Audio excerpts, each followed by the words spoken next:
Hello, ladies and gentlemen, and welcome to the latest episode of the Adopt 365 podcast.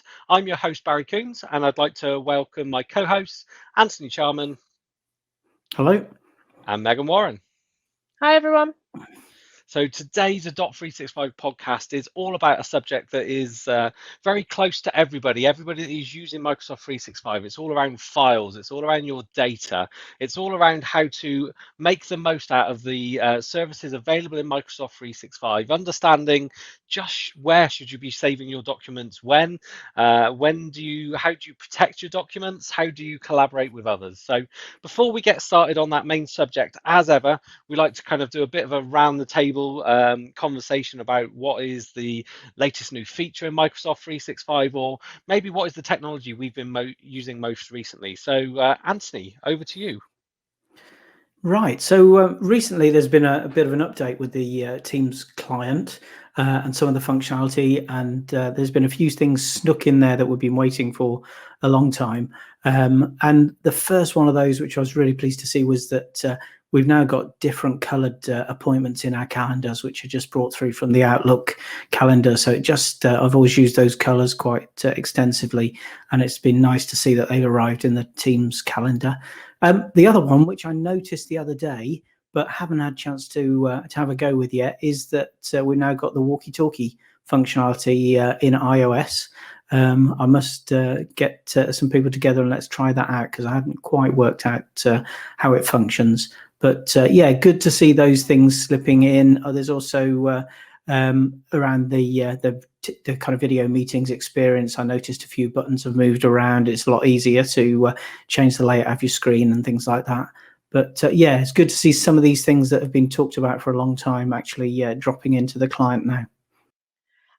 For me, it is the fact that the gallery button in Microsoft Teams meetings has changed. So when you used to want to change your view, or how your sort of meeting view was set out, when you're in a meeting, whether it's in a gallery view or together mode or anything like that, you used to have to click the ellipsis and then go down to change yours and change it to the gallery at the top, etc. Now it's changing so that the gallery button is in the top left-hand corner of the screen. It's a little 4x4 square sort of thing. You click it and then you can change it very easy. It's such a simple thing, and it's probably something that people use a lot more now that it is in a much more accessible place, something that people don't have to click the ellipsis, because it does give you a long list of different things, which for some people can be intimidating. So the fact that it's now just in its own little button in the top corner makes it a lot easier for people to use and to change their view as well. Definitely. For me, there's nothing been stand out in new features other than what you've said. Anthony, I particularly like the categories now available in Microsoft Teams. I do find it very useful. So you set up your categories inside Outlook, and I find it quite useful for categorizing where I'm spending my time. So I've got one for pre-sales, one for marketing, one for senior leadership team, one for meetings with customers. And what I'm looking to see on an average week is a nice spread of colors over the week to show me that I'm kind of balancing out my time around the priorities that I have inside the business. I've been spending outside of that quite a lot of time in SharePoint, and we've already mentioned some of the new features I think that have come into SharePoint recently, like the collapsible sections and things like that. So I think at the moment we're waiting for Microsoft Ignite, which we'll get onto in a moment. Undoubtedly, Microsoft are going to be saving up some features that are ready to be released shortly afterwards, and then we're going to hear about a slew of new features that are going to be coming over the next 6 months. So for me, I'm really looking to see further maturity inside of SharePoint. Before we get on to Microsoft, I'm just going to add another one in there, because Ian, who's one of our Microsoft 365 champions, who works with one of our clients, also mentioned earlier that ability to manage the breakout rooms a little bit more now, so people can be allocated to a breakout room. They can organize their own guests in that. And that's just makes it a lot easier for organizations like the Institute of Physics that Ian works for, to manage those bigger meetings where they often have breakout sessions for brainstorming and things of that nature. Yeah, no, I think the delegation of meeting controls is something that hopefully we're going to see maturing even more. I think it's webinars, Megan, that if you have created a webinar in Microsoft Teams, you get lots of very insightful information about attendees and reporting available, but it's not today easy to share that with other delegated administrators or delegated meeting organizers at the moment, I don't think. Yes, you get some interesting things, especially with like registrations. For me, in the marketing role that I'm in, when we create a registration, we want the team of people to be able to see who's already registered, and then again who attends. There's no clear way at the moment to actually share that unless you are the meeting organizer and export it to Excel and then share it via OneDrive, etc. So that's not that slick at the moment, but you do get a lot of options when you are joining things like webinars through Teams, that you are able to change who's able to present and all of that. So there's some things that, like you say, probably just need a little bit of maturing, but you can see the process that they're going through to then make them and improve them further down the line. Definitely. So before we get on to Ignite then, I just wanted to use this opportunity to remind everyone of our new platform that we released a couple of months ago. So if you are a champion, if you're someone that helps people get the most out of Microsoft 365, we launched our own platform, Adopt 365, a couple of months ago. It's a training and adoption platform full of micro segments, micro nuggets of data around utilizing Microsoft 365 tools such as Teams, Planner, even things like lists and Power Automate as well. There's a mixture of those kind of step-by-step guides, little videos, the ability to search and filter for your results. So if you're someone that is looking to help your organization get the most out of Microsoft 365, it really is designed to work alongside your champions and your in-house trainers and to be a useful resource on top of that. Please get in touch with anybody on the podcast or get in touch with your computer or account manager, and we can give you some more details as to how it would work for your organization, give you a demonstration, and help you set the way of using Microsoft 365 with your business and with your users.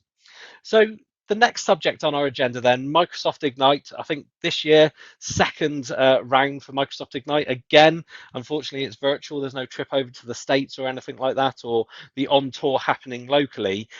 So Anthony, what is your focus going to be at Microsoft Ignite, which I think is next week, starting next Tuesday?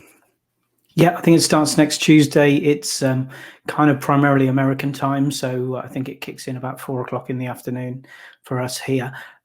I find these kind of events, if you go in person or if you're watching them online, kind of fairly bewildering. I find if you just wander into them and immerse yourself in them, then you come away with having just missed lots of things that you'd like to know and learned lots of things you didn't really want to know.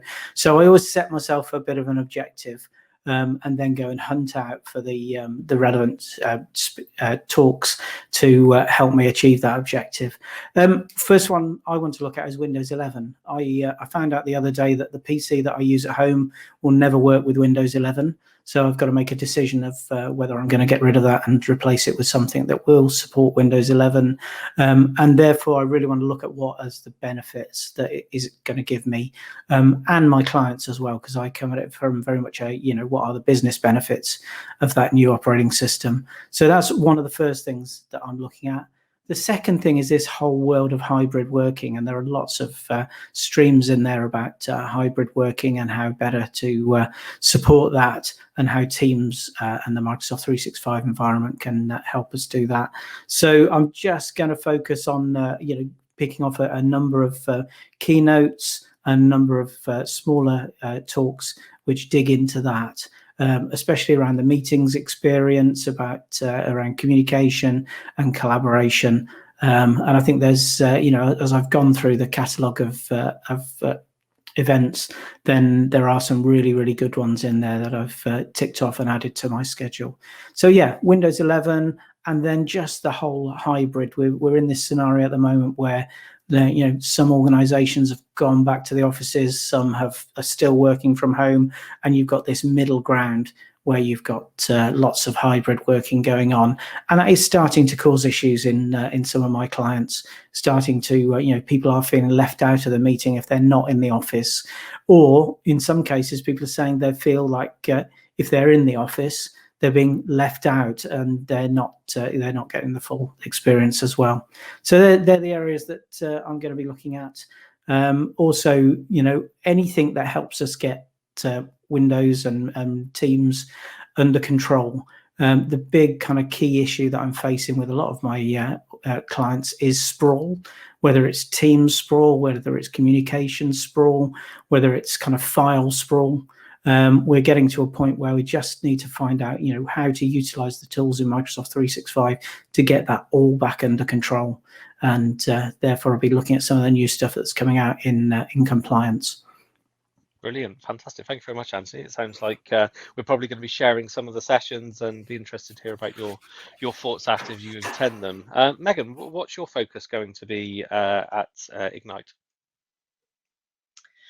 So mine, obviously, as a Microsoft trainer, I'm always keen to learn more about what is going to affect the users and how that's going to change the way they're using the applications, etc. So I'm definitely going to keep an eye out for any of the sessions that are like roadmap sessions that talk about the new features that are coming within the applications within 365, because it's great to just know what's coming so that when people ask questions or want to know what's coming, at least we have a good idea of what's on the roadmap. So there's some really key ones that I'll be looking out for.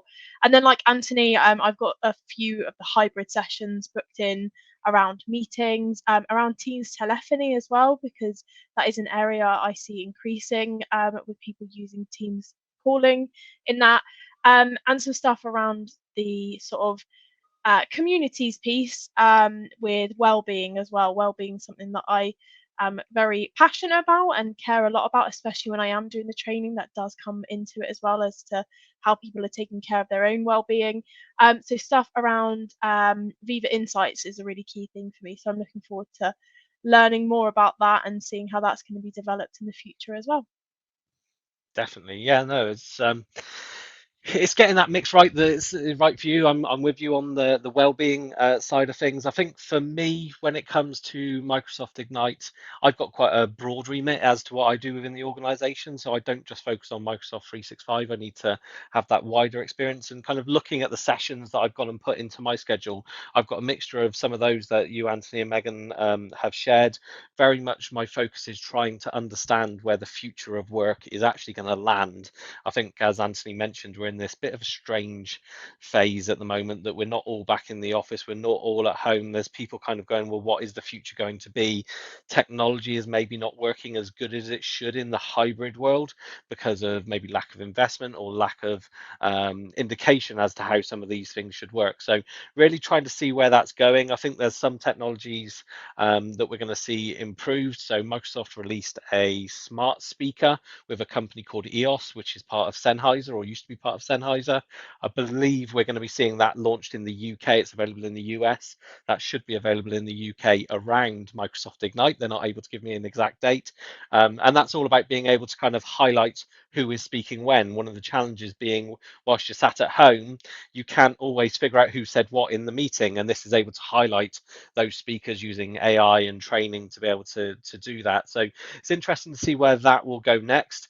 We had an interesting conversation earlier around building out your Microsoft Teams rooms and the location of the room, trying to think about, actually, do we need to rethink the rooms rather than being a table with a camera plonked underneath a telly at the end of the room, to actually be more inclusive those people externally. So the camera really shouldn't be at your kind of waist height, looking at your waist and below.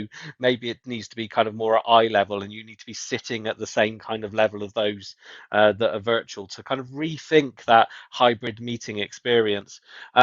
Outside of that, for me, I'm attending some of the more developer-led sessions, or what do Microsoft call it, the citizen developer. So things around Power Apps, designing a UI, being able to reference things in like the Graph API. I see the Graph API as being something that is very valuable to people that are using Microsoft 365. And with more data being placed into Microsoft 365 by companies, by individuals, how can we leverage that data to create real business value? So I'm going to spend a little bit of time looking at kind of, I suppose, the Power Platform, the Graph APIs, understanding how I can go from a citizen to a citizen developer on that journey to releasing value for our customers.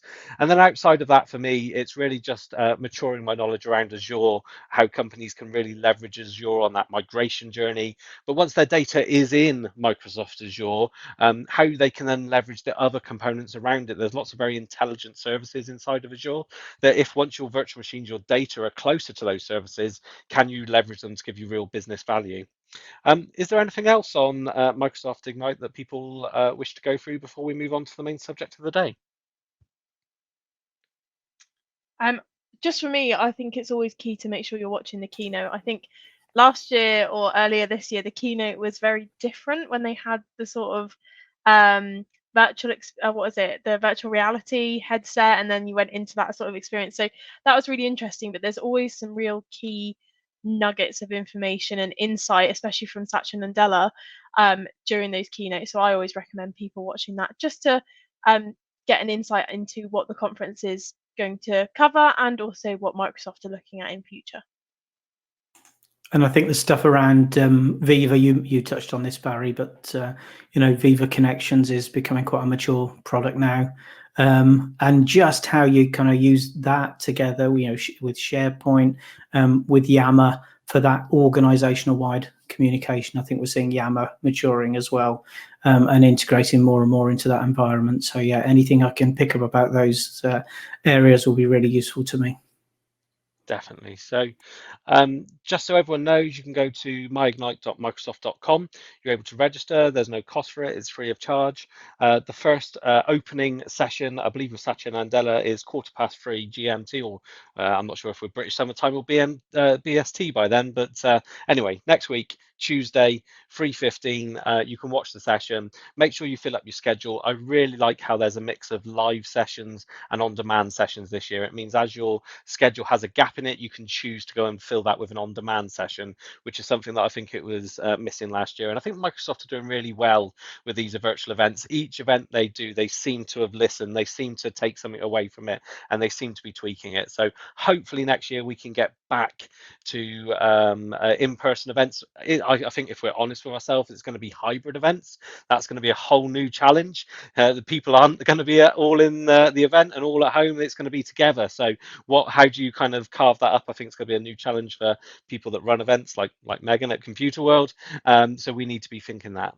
So I think as we move on now, let's move on to the main subject of the day. Let's talk around files and file storage in conjunction with Microsoft 365. I think we're going to start by looking at 2 or 3 of the main business applications.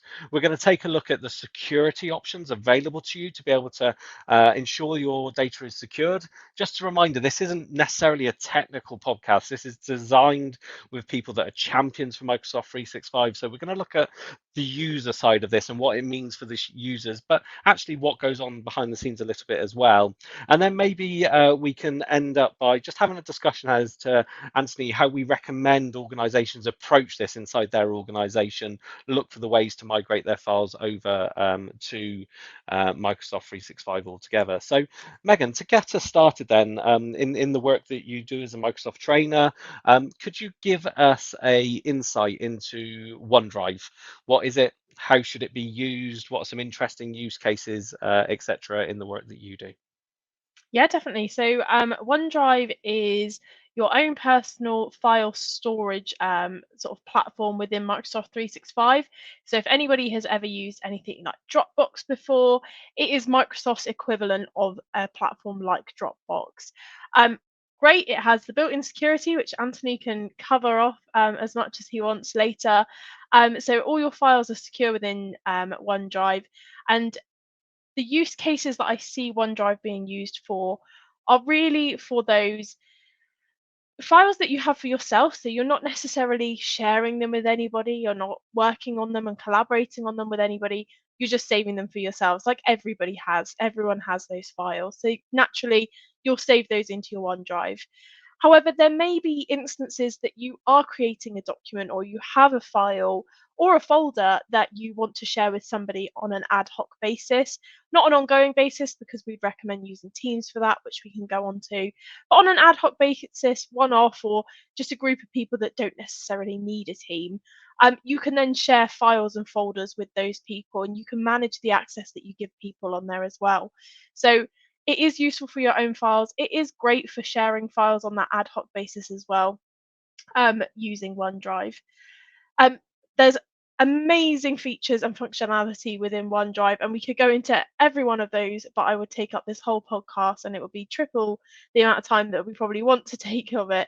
So a couple of things that I love about OneDrive and that I recommend people go in and sort of look at if they're not aware of the features within here are one, the version history within OneDrive. When you save files to your OneDrive, being able to go in there and view the version history is it is just, I can't even explain how useful it is. The amount of times that I've either saved over a document and thought, oh no, I've just got rid of 3 pages worth of work, going back to that previous version and finding that is really useful. And that's also really useful not only on your own individual basis, but when you are sharing those ad hoc files. For example, me and Anthony are working on a document and he gets rid of some information. I can go back, I can find that information, I can either restore it, compare the different versions, and choose which one I want to use.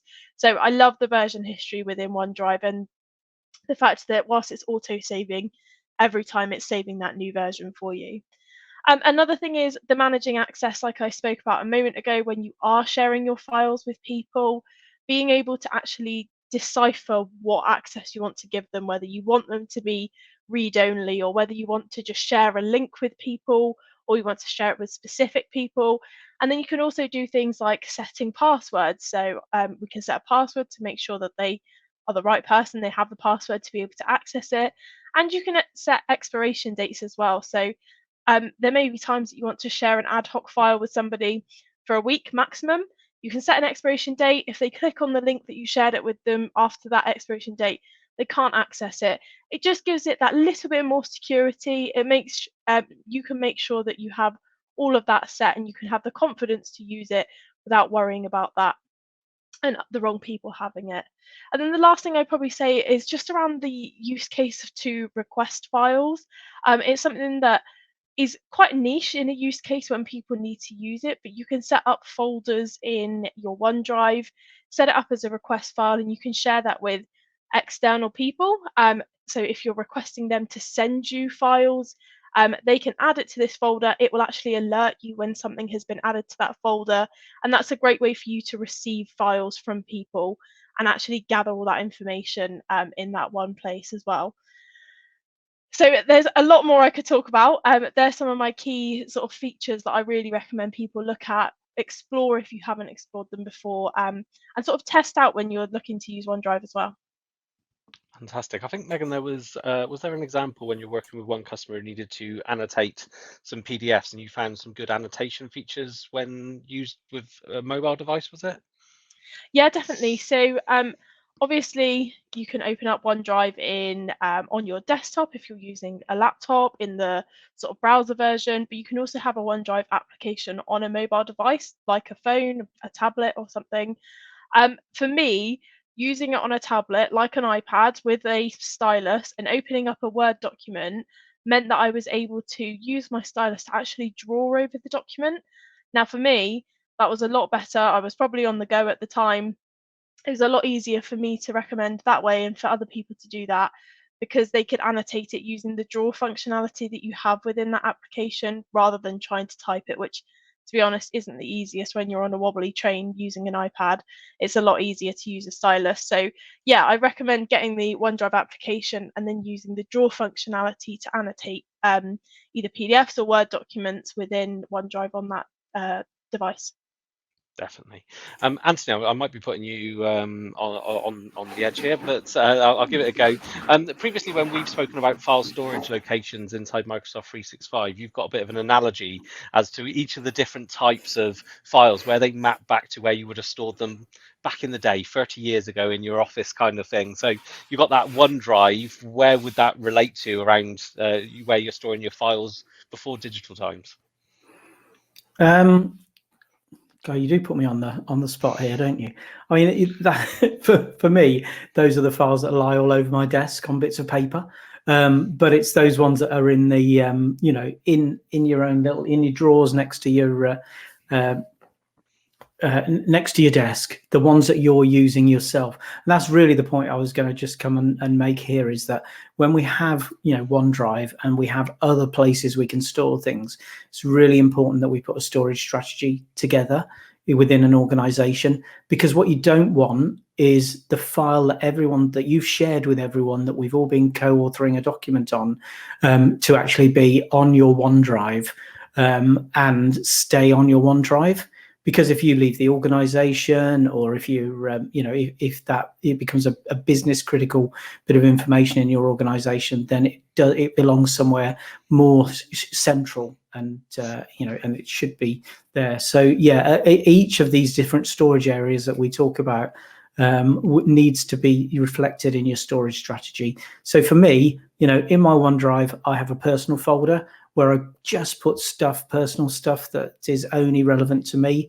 If Megan and I are working on a document together, it really should belong in our team, in our kind of hub for communication and collaboration for that team. Sometimes I find that they sit in my OneDrive, and then I have to remember to move them to somewhere relevant.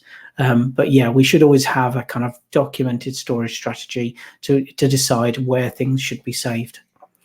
Definitely some good points there, and you remembered the analogy that I was thinking of. So yeah, I think it's those personal files. I think one of the challenges that I see, and I think we'll probably segue here before going on to Teams and SharePoint, because Anthony, you make a good point.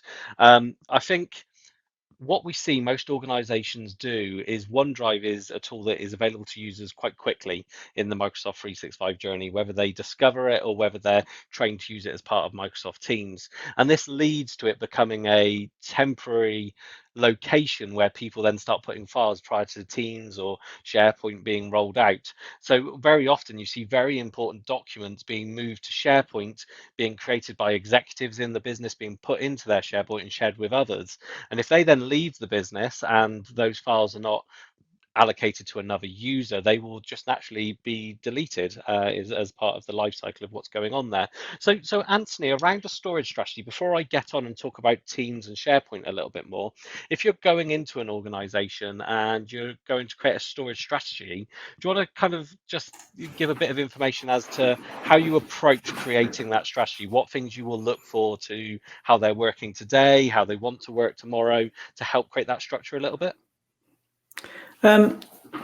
Yeah, it's always a bit of a discovery exercise to start with. I'll be honest with you. I'm just clicked open on my other screen there, my OneDrive, and I've just kind of had at a quick glance about 80% of the stuff that I've got in my OneDrive doesn't really belong there, shouldn't really be there.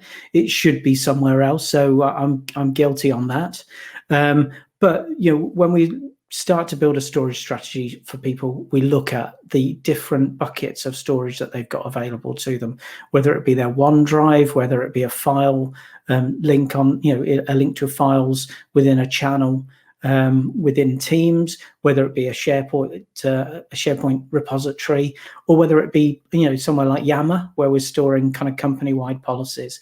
And we just look at those different locations and how they're being used at the moment and map them to their new cloud-based areas. So it would be, a lot of organizations, we work a lot in the legal sector and the accounting sector, will have a document management system which is linked to their clients, which, for every document to do with a particular client is sat in there. So that's their existing line of business application.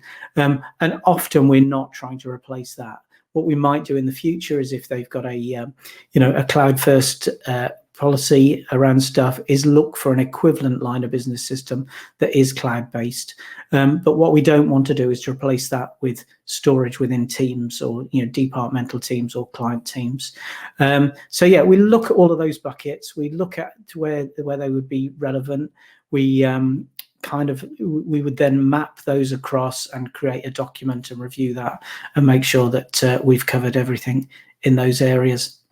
So yeah, that's the approach we take. Definitely. So I think the really important thing here is that it is an intentional migration with a strategy behind it, rather than an accidental migration. And I think with lots of organizations, we see the accidental migration.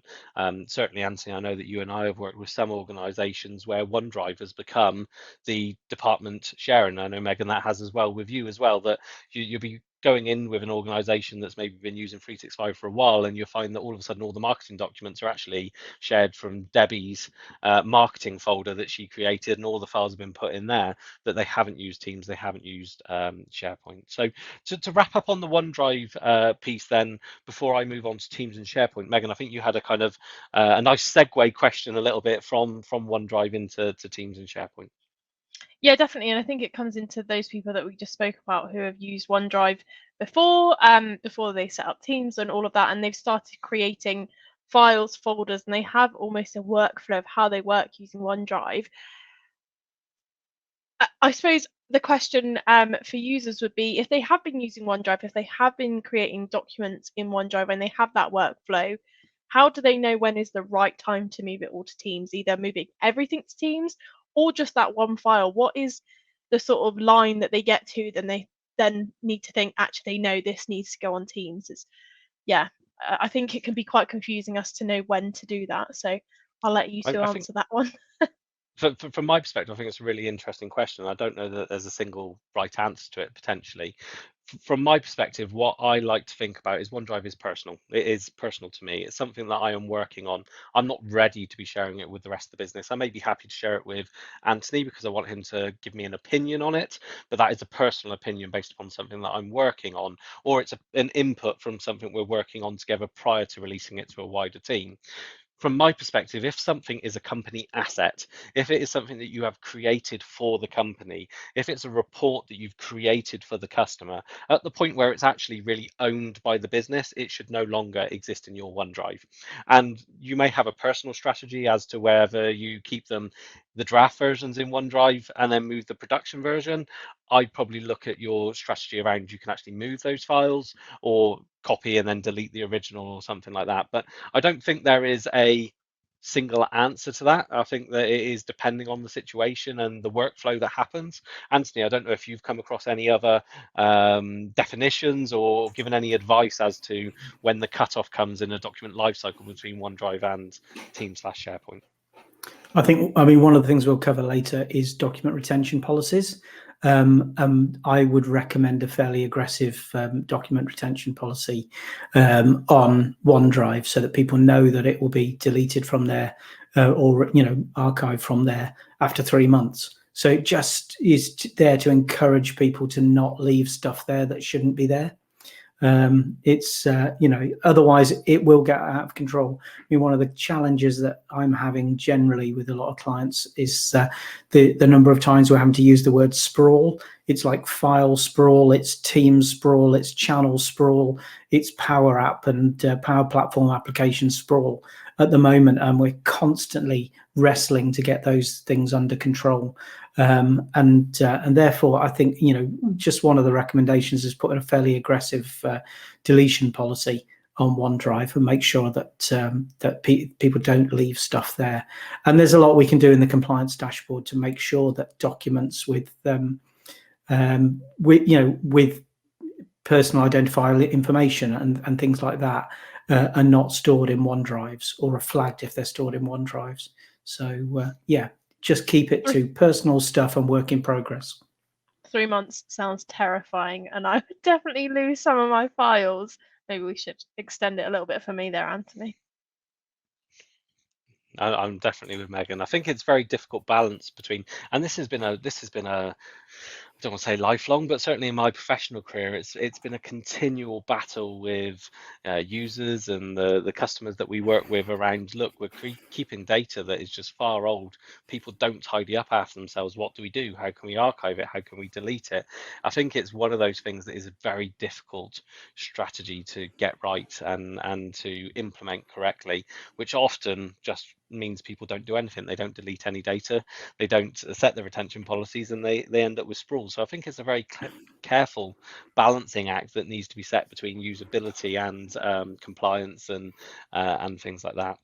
So and there's a lot of risk there as well. I mean, the worst thing is that you work on a document work in progress in OneDrive. Maybe Megan and I are developing training course or something like that. We then go, right, this is ready to upload into kind of training content. The problem is we may then continue to modify it there, and then all of a sudden I'll go into Word and pick up my latest version of that I've used, and it's the one on my OneDrive, and I've lost a lot of content. So it's really, really important to get those controls in place. I know we all love the technology that we work with, but you do have to go back to some good old manual business rules sometimes to keep the thing under control. Definitely. So I think as we move on from those personal files then, and we've had a segue there around how to create your storage strategy and some of the considerations. The next logical place that we've been talking about then is where you store your team files, or your department files or your project files, the files that belong to a group of people that come together for a specific reason. And then outside of that, we've probably got the wider collection of files, the kind of company-wide files, whether that is policies, whether that is knowledge bases or things like that. So let me just break it down into sections. And first of all, look at these team or group files that you're creating. And the natural place that we see people moving those to today is Microsoft Teams into the file section of the relevant teams for the relevant groups or projects or departments, the people that are coming together.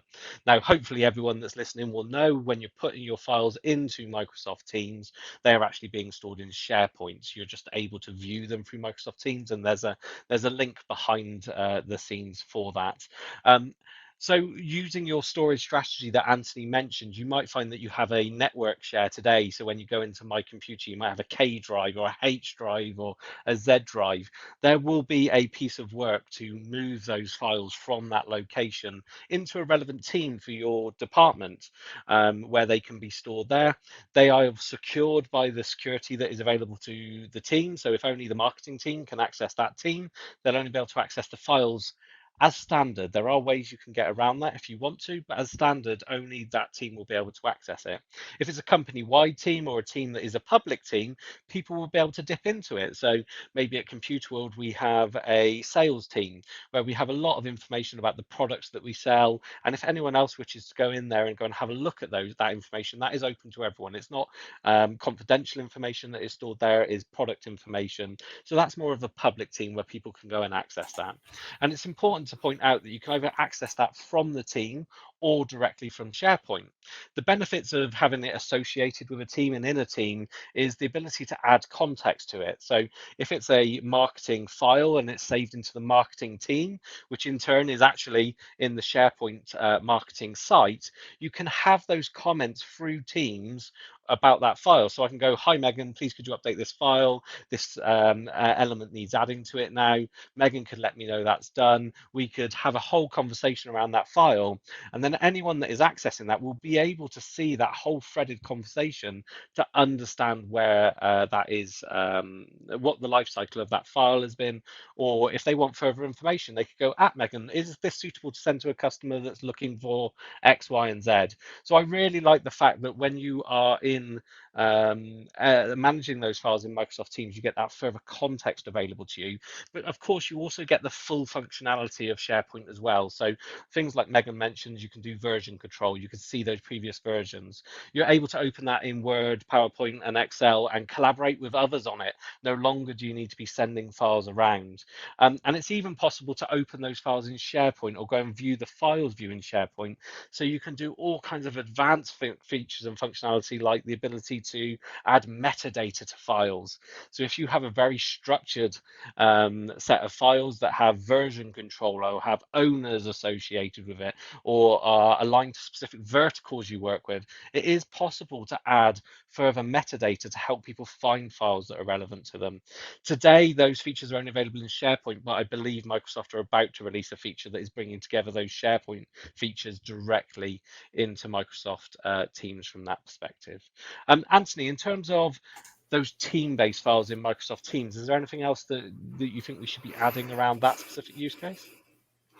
I think the only thing I'd add to that is at the moment the file searching in Teams isn't as good as we're used to. So just using the OneDrive sync client to surface those teams back in Windows Explorer is really a really useful way to make sure there's not too much change for the users. So bringing those drives back into Windows in Explorer in a way in which they can search them in the way they used to just makes it very easy for the users to understand, or to access their files without having to understand what's gone on in the background.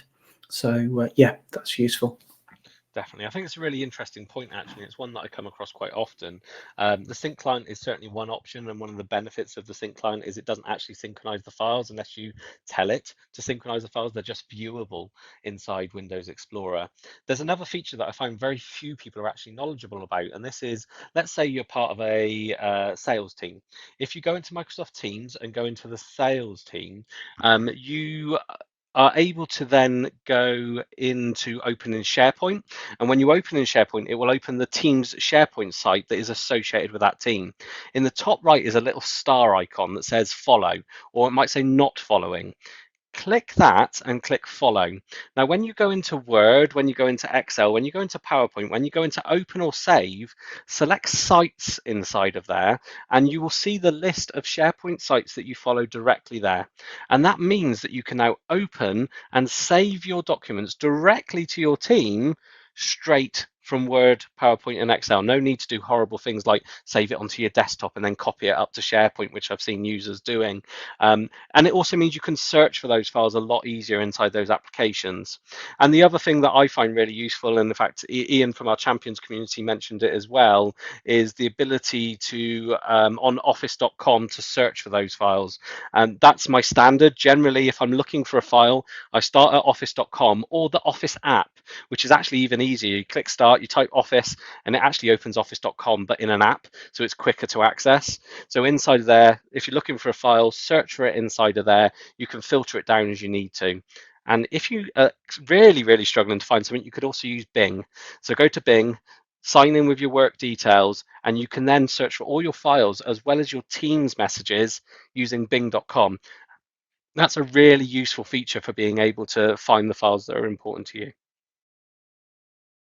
Yeah, I think we're getting to that situation where now people are so committed to the Microsoft 365 environment, and we're getting regular questions into help desks saying, I can't find this file, I don't know where it is. And those methods that Barry has just mentioned are the way to find files in this environment. And also, back to your storage strategy, if people are obeying that, then it will become obvious where things are going to be saved.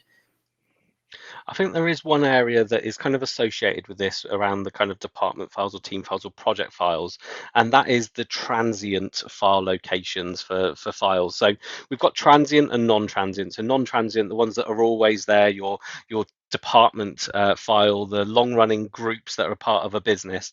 You then have projects. They're more transient. They will appear, they will have a life cycle, and they will end. I think there needs to be a lot of thought around how you handle these inside your business. What happens when that project is created? Who creates the project team that is associated with it? Is it created as a channel inside of existing department?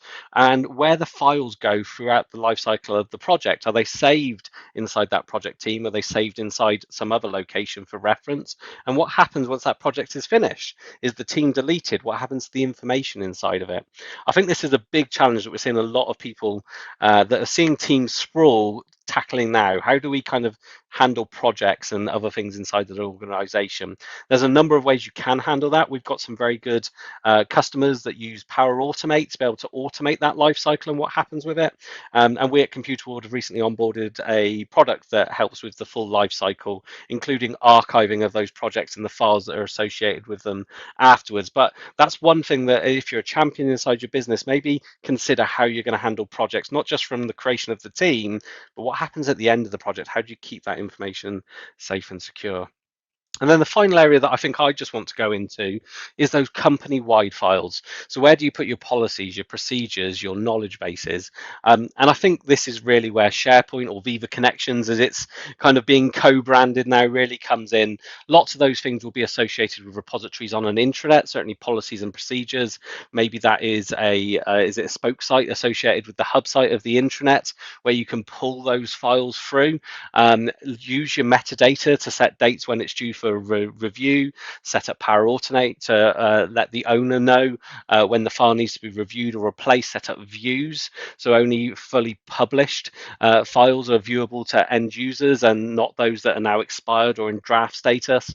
But you could also look to set up other repositories, other SharePoint sites associated with 365 groups, and certainly something Ian in the Champions community was talking about they found useful in terms of being able to create the relevant repositories for things that really sit outside of those heavily manicured documents that companies do. And I think my final point on this is you actually don't need to move all of your files into Microsoft 365. That's kind of going, well, I've got the tool, how do I make it fit around the problem that I've got? For some organizations, having file servers on premises and network shares will be exactly the right thing to do. For other users, having Dropbox for a certain use case will be the right thing to do. For other organizations, there's things inside Azure, like Azure Files, that are great repositories of data to be able to store files. That will be the right thing to do. So my recommendation would be to start with that storage strategy and flow that down throughout the business. I know, Megan, you've come across organizations that use Dropbox and things like that, and you've been able to integrate Teams with it and things like that. Yeah, definitely, Barry. So there's definitely some people who will need to use Dropbox and will have so many files on there that it's just not worth moving them all over to OneDrive, because Dropbox is that right place for it. But there is the way that you can add Dropbox as your sort of cloud file storage location within Teams, so that they're still able to use Teams as that platform where they access everything within their teams, but actually the place that they're saving their files is still through Dropbox, but Teams is still that place they go to access everything. Definitely. I think this is about teams being flexible to work around the way that people want to be able to work. And certainly the example there, someone like a marketing team that is working with Dropbox with external agencies, it allows them for that flexibility to be able to add that. As part of your storage strategy, you should be reviewing with departments their needs for specific services, making sure that you have the appropriate versions of Dropbox to make sure it's not a personal account, that it is a business account, and make sure that it is fully secured from that perspective. But it certainly it is possible. So, Anthony, I would just sorry, go on. I would just say though, if you're not already using Dropbox, if there isn't that sort of legacy use of Dropbox, OneDrive is the right platform because of the built-in security, because it is part of Microsoft 365. Just bringing it into all that Microsoft applications and having OneDrive, I would recommend as the way to go. But if there is that legacy use case of Dropbox, then continue using it. But I would always recommend OneDrive if possible. Definitely. So, Anthony, you've been spending quite a lot of time recently kind of looking at the next phase of this journey that many people do, which if you've not started a file migration at all, maybe should be the first stage. And this is all around sort of security and governance and compliance around files. So do you just want to give us a little bit of an insight from a champion perspective of some of the things that are possible in 365 and how you go about considering them? Yeah, I'll start with a quick history lesson. When I got involved with computing a long time ago, your computer was sat in an office somewhere. It was a big box, and all of your digital information was stored within that box. And the only way to access it was dumb terminals that were attached down physical wires. And IT security in those days was you lock the door before you leave the office, and no one could get to that information. That's changed a lot now, and especially up until quite recently, that's been the case. We've had server rooms, and you could lock the door, and you could secure the information in there. Then the internet came along, and we started dropping internet connections, in. And at that point, we could protect all our information with perimeter security. So we put a firewall in place to stop people getting in who weren't authorized. You would, put some web scanning software in there to make sure that people couldn't go outside the organization and access places that were dangerous. And we'd put protection in around viruses, but we just do that at the perimeter level. Now we're moving all our data and really to unlock the real benefits of Microsoft 365, things like being able to collaborate on documents, in order to do that and to share them with people who are part of our organization but are based outside of our organization. In order to do that, we need to look at how we deliver security. And the great thing about Microsoft 365 is that all of the functionality in there sits within an umbrella of security. I'm just going to pick on kind of 3 areas that I've been doing some work with our clients on at the moment. The first one is data loss prevention. How do we stop information from going outside of our organization when a lot of it's already outside of our organization? It's already sat within the Microsoft cloud. And that's where we configure DLP, or data loss protection. In the old days, we could have a perimeter device that just looks at every email that goes out and checks that there's no credit card numbers in there or no personal identifiable information in there. But that information isn't going outside our organization. That's already out there. So we need to implement DLP within the cloud. And the Microsoft DLP solution is very sophisticated and very mature. And it's not just covering which emails are going outside our organization. It's looking at all of the other communication channels that we have. It's what's being spoken about on Yammer, what's going out through Teams chat with external organizations, and of course, internal as well, what information's going within our organization. So if I'm sending my credit card to Megan, totally, a communication on a Teams chat, totally within our organization, it can still pick that up and say, hang on a minute, you shouldn't be sending that information. And there are lots and lots of predefined categories available to us of what is sensitive information. Things like national insurance numbers, driving license numbers, it will automatically identify those for us, and we can put policies in place to stop that information being communicated to the organization, or just to monitor it through the compliance dashboard. So that's DLP. And it really is, it needs to be done, because we can't just have a perimeter data loss prevention solution anymore. We need something that's sat and embedded within Microsoft's cloud. The next thing, the next area I was just going to touch on is Azure information protection. So now I can send a document which is in my cloud storage. I can send that to a totally separate organization and someone who works in that organization. But at the same time, I can label that document so that I can control how they can use it. I can send an email, and if it's labeled with a category within AIP, that means it can't be forwarded to anyone else other than the person I'm sending it to, then those rules are still policed when that document is sat outside of my organization. And that's very, very important to enable us to protect information that we're sending to third parties. So Azure information protection, it's a big subject. It needs a lot of careful planning, but it will enable us to protect those documents, ensure that they can't be forwarded, can't be copied, even to the point that if I try and share them in any kind of meeting, or Teams meeting especially, it won't allow me to show the content of that document on a screen to a third party.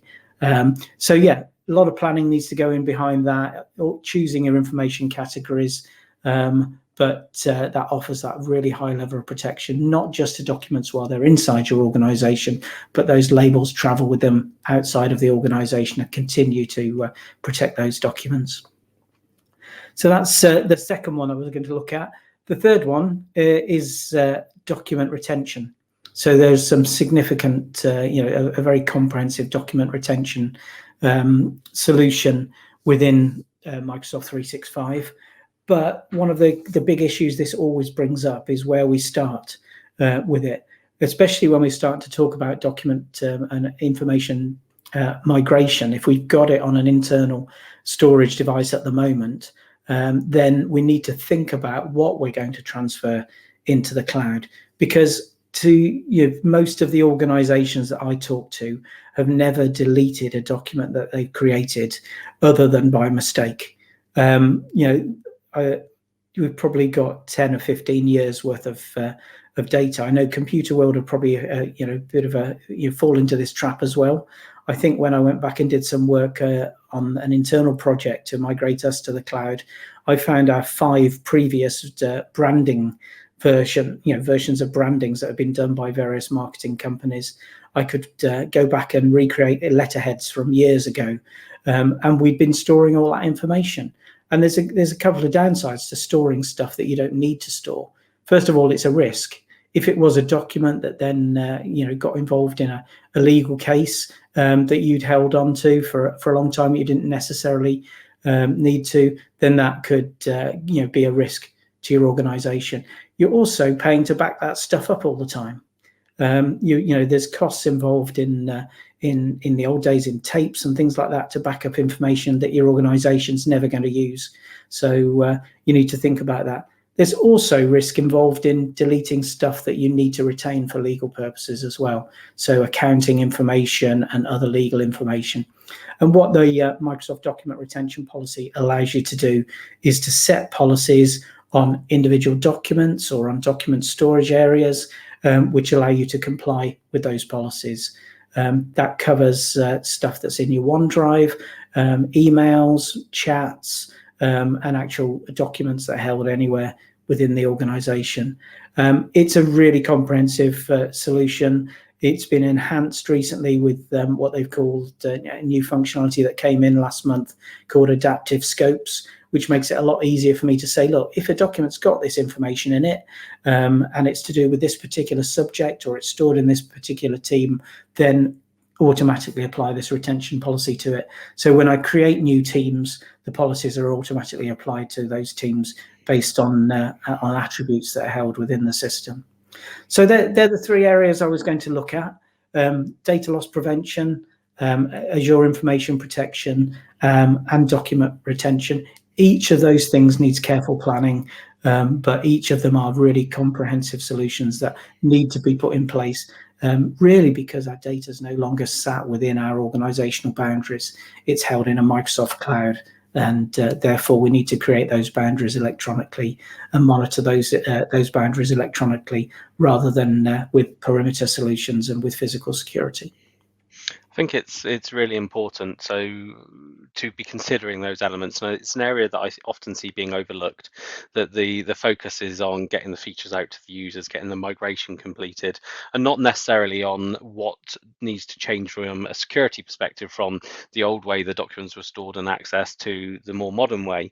And I think for those of you that are watching or listening that are maybe champions or power users for Microsoft 365, my recommendation would be to bring together your fellow colleagues, whether that's power users or champions, and discuss the security of your files, discuss what is needed, come up with kind of, look, these are the classifications of data that we store with inside our business. Then reach out to your IT team or someone like us here at Computable to discuss actually how do we secure this data based upon these classifications that have been created.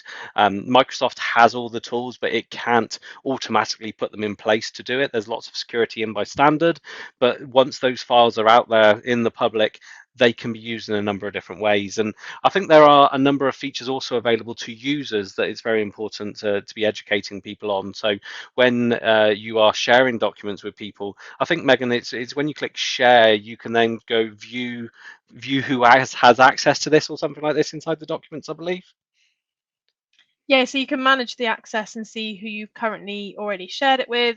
At that point, you can revoke their access. So if you don't want them to have access to it anymore, you're able to see what access you've given them. So if they can edit it or if they can just view it, and you can edit that. So if I shared it with you, Barry, and I gave you editing rights, and now actually I don't want you to edit it, I just want you to view it, I can go back in, manage that access, and just give it to you so you can view it. So you're always able to amend, revoke access, and manage that access to make sure the right people have it at the right time and have the right level of access to it as well. I think that's really important. There's certainly some features in there, and something that I always recommend, and I've seen that Ian from our champions also speaks about as well.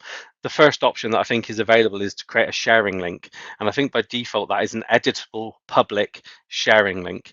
In my mind, that's the most unsecure way to be sharing a file. Effectively, that means anybody, irrespective of the location or organization they work for, if they get that link by somehow, shape or means, they can click it and access your document.